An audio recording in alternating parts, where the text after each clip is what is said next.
Cewek ini penasaran dengan suara berisik yang berasal dari kamar orang tuanya setiap malam. Dan setelah dia selidiki, dia tuh kaget banget karena ternyata asli guys ini parah banget. Jadi cewek ini bernama Hana dan dia itu berumur 14 tahun.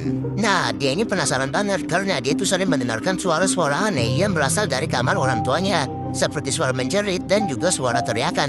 Jadi dia pengen tahu sebenarnya itu suara apa. Tapi orang tuanya tuh selalu mengunci kamar mereka dan gak bolehin dia itu untuk masuk ke dalam kamar.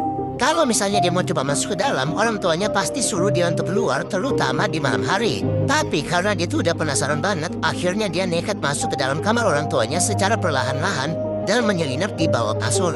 Nah, di situ dia denger nih ada suara-suara aneh seperti suara berjerit. Tapi dia tuh nggak bisa lihat apa yang sebenarnya terjadi karena dia tuh berada di bawah kasur.